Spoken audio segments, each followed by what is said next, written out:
Okay, welcome to the last afternoon of the JuliaCon talks. This got snuck on the schedule by Viral. I was volunteered. Promises have been made, and we've got to answer for things we said last year. Actually, if you watch my Julia 1.0 talk, I very carefully do not actually promise anything. So Julia 1.0, obviously it's not out here yet. We just released 0.6. We always knew this timeline was aggressive. You gotta draw a line in the sand and then blow right past it. But we did get a lot done. 0.6 was a pretty epic release.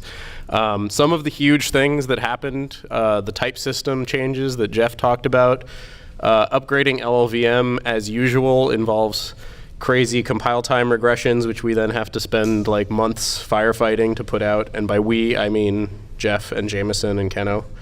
I had nothing to do with it. So some questions. I was going to add one before this, so I'm just going to go back. What was good and what was bad? So I would say that of the things that we did differently in terms of process, it was actually really good to do an alpha and a beta. I never really understood previously what alphas and betas were about. I was like, you just make some release candidates and then put it out. What's the point of this? The point is, as it turns out, social signaling. So you put out an alpha, and that is a signal to everybody, now is the time to upgrade your packages and try this thing out. A few of the things that we have found that were actually a problem would have been caught if people had upgraded earlier. So then the next time around, I encourage you, when we put out 1.0 alpha, try it, upgrade stuff, let us know, because that is the last chance to fix it. So some questions. How much of 1.0 are we actually done with at this point? And how does this compare to past releases? So this is a spreadsheet that we did. We internally at Julia Computing consider Julia itself a product, even though we don't charge for it, but it's essential to our business model, and growing it is the best thing we can do to actually increase our user base and therefore our business base. So this was a spreadsheet we made of things that needed to get done, and then I added completeness as a percentage, which was just me making up percentages, so with a grain of salt and all. Deferred means like what percentage of this are we just going to do later? So 0 means we're doing it all for 1.0. 100% deferred means we're doing none of it for 1.0. And the total, therefore, is how much. Well, I probably should have subtracted 1 from 1 for the total, because it's how much remains to be done for 1.0. So if it's 100% done, then we don't have to do anything, but some of it might happen afterwards. I know this is a little hard to read, but type system redesign, vectorized operations with fusing dots, converting docs from RST to Markdown, finished stringapalooza. And then there's some things where we were like, yeah, we're not going to do that. Re-implement string with buffer. We didn't really do that, but as Jeff pointed out, the thing we have now is effectively indistinguishable, so who cares? I don't know, at the far opposite end, bin deps 2, had no work, almost no work has been done, and it really needs to happen. PKG3, I'm calling it 75% done. That's, it's definitely 75% design done. I don't know about coding done. That's a different story. Something about conditional modules. It's not really going to be conditional modules, but we need some way to load pieces of code that sort of support gluing 2 packages together. That's 0% done and needs to get done. So actually the most interesting numbers here are probably at the top. They're the averages. So we got 48% of what we set out to do done. That's not bad, given that we're not even at 1.0 yet. And we've decided to defer 25% of it. So these are things that we decided not a good idea, actually we don't want to do it, or we can do it after 1.0. So total, we got 73% of our work done. And we're not even at the release yet. So that's not bad. So a little bit of perspective, the Julia release history looks like this. So 0.1, February 2013, November 2013 to 0.2, August 2014. Okay, you can read, so I don't have to read these out loud. So we were actually on a pretty steady release cycle of 9.2 months. Almost exactly the same number of days between point 1 and point 2 and point 2 and point 3. things went off the rails a little bit with 0.4. I don't remember this being that bad, but looking at the dates, I'm like, oh my God, 13.8 months. That's horrible. It should not take longer than it takes to make a baby to make a release. And then, 0.5 was not great either, 11.6 months. I remember this one being worse, but apparently it wasn't. And now we're back down to 9.1 months. That's actually not bad. Of course, we set out for 6 months, so, what are you going to do? But it was an epic release. There was a lot of stuff in it. Okay, so what do we do for 1.0? The milestone on GitHub is, I am assured, now fairly accurate. Jeff is happy with the reflection of what is in there as issues for what we actually have to do. There's nothing huge planned for this release, so none of the crazy stuff like, Array-mageddon or Stringapalooza or the complete type system revamp is going to happen. There's just nothing of that magnitude, which is good because that's the kind of thing that, you do it and then you spend several months fixing bugs and trying to get things to actually work properly again. So it's a lot of cleanup and a lot of planning ahead for 1.x. So we would like to, if we know we're going to add some feature, we don't have to add the feature yet, but we need to make sure that when we add the feature, we don't break people's code, and that takes a little bit of planning ahead. And we tried to do a lot of that in 0.6, but this is our chance. Now's the time.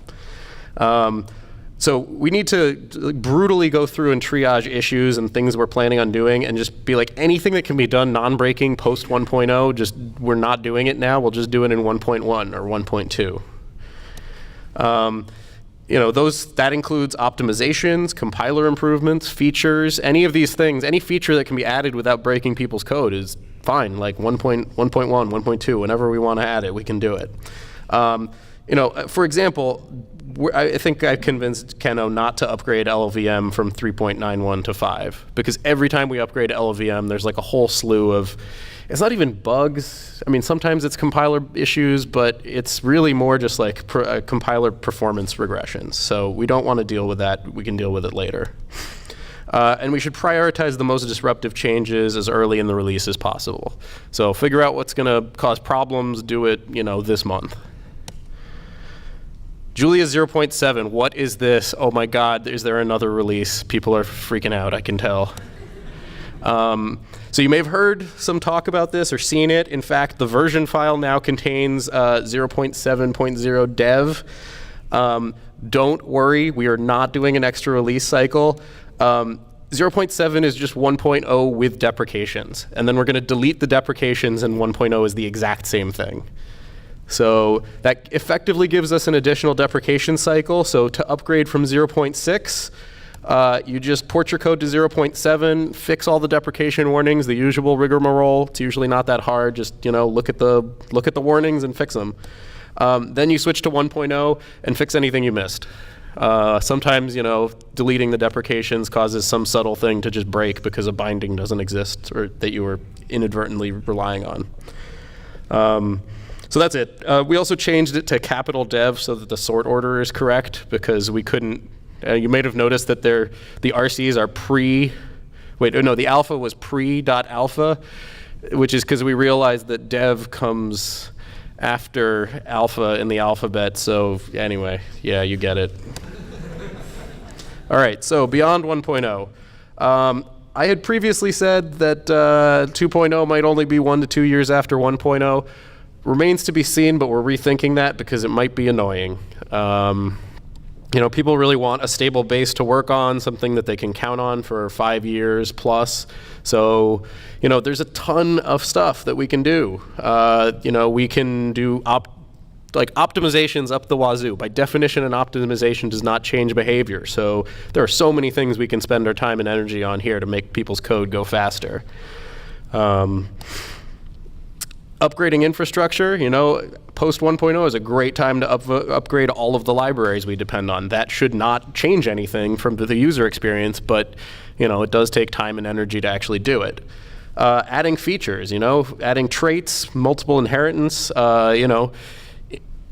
inheriting from one thing is a subcase of inheriting from multiple things, so that seems like a thing we can do without breaking anybody's code.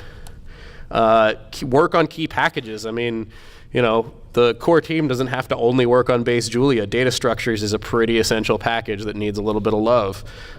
We got to sort out this whole data frames, data tables sort of thing, which a lot of people are working very hard on, but we got to sort it out.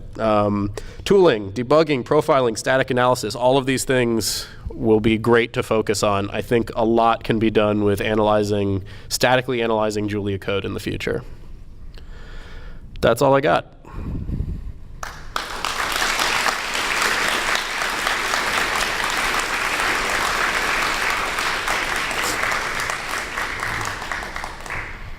Questions? Yes. So we got a percentage of an unknown quantity. Do you have any? Can we get anything else? What would you like? A date? Oh, yeah, I'm a little reluctant on that, but I don't know, like fourth quarter? Q4 in business terms? I don't know. That gives me a little bit of latitude, like 3 months to play with. I'd really like to get this thing in shape and on the road by, the end of the summer. But we've all learned that, even when you do a feature freeze, feature freeze takes a month, and then I don't know how they do it in other projects. Rust has this. They have a 90-day release cycle. How do you even do that? Feature gates? Okay. But doesn't that mean everybody just works on nightly all the time? Okay, so we don't want to do that, but the flip side is then you suffer through these fairly long feature freeze and RC cycles. But the good thing is the releases are solid; they really don't have a lot of problems. Yes. Are you planning on switching to a specification-based model anytime soon? Sorry, can you repeat that? Specification-based model for the language. Oh, so the question.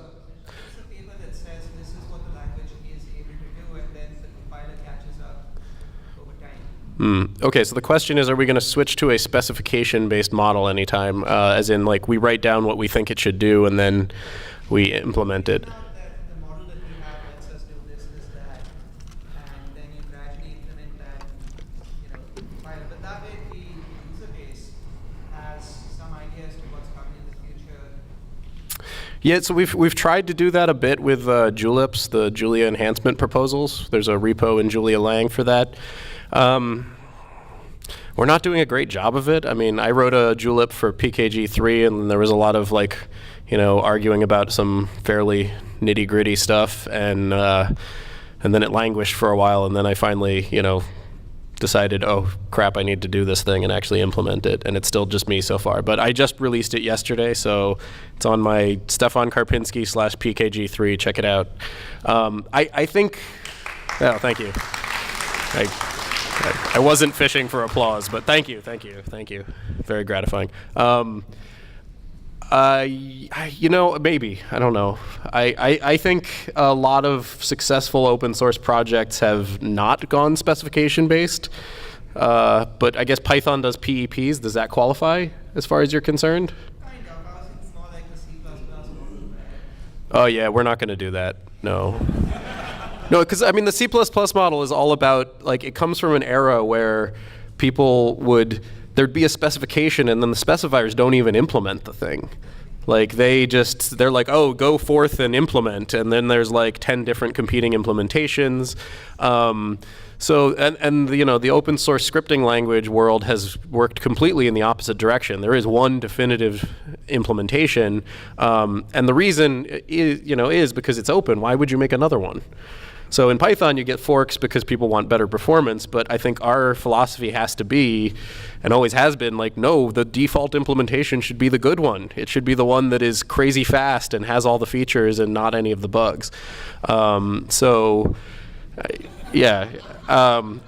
an aspiration, but So I think that we're going to continue to have a definitive implementation be the way to go. But yes, I think the enhancement proposal style is probably what we should shoot for in the future.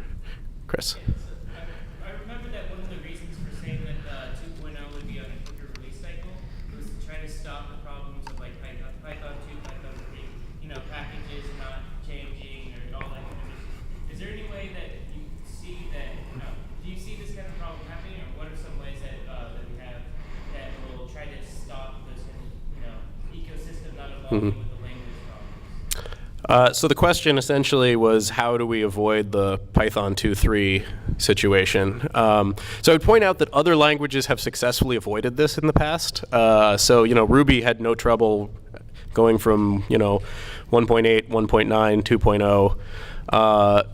Perl successfully transitioned from 4 to 5, and then 6 happened, and you're like, well, that's just a totally different language. So I think a couple key issues happened with Python. One of them is that they almost seem to willfully make it impossible to support both versions at the same time. So we will definitely make it possible, and in the style that we've done it with the compat package. You write the most recent version of the code in your library, but we make it possible to smoothly support older versions for people who are not living on the bleeding edge, and that way. I think what you saw what you saw happening in Python was that, everybody with a significant sized application, there's some package that hasn't been upgraded, so they're stuck on 2. So, and support it for libraries supporting 2 and 3 at the same time was impossible for a very long time. So, you just have this deadlock situation. If the libraries can be upgraded to the new version, then the applications can also upgrade, and you don't have that chicken and egg problem. So I think that's essential. Another thing is that you got to give people. I feel like Python 3 initially was more vinegar than honey.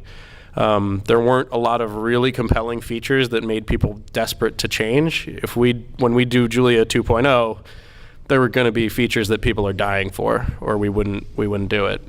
So, yes. So that sounds like Julia 2 is the version that you guys actually want, and Julia 1 is what you're putting up. Julia 10 is the version we really want. That thing is going to fly. It's going to be amazing. So you get what I'm saying? Like, if you can foresee that there is a need for Julia 2 now, then that says that Julia 1 is necessarily somewhat incomplete, right?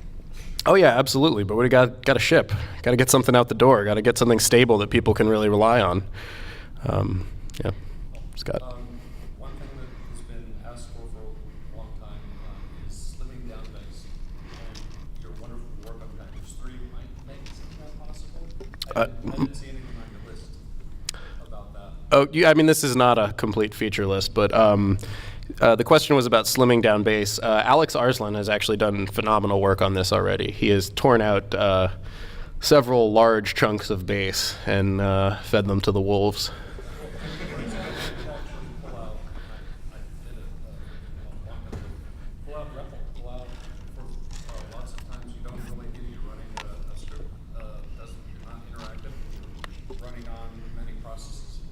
Yeah, we could do that. To ask that the discussion is moved to later because the program needs to move on.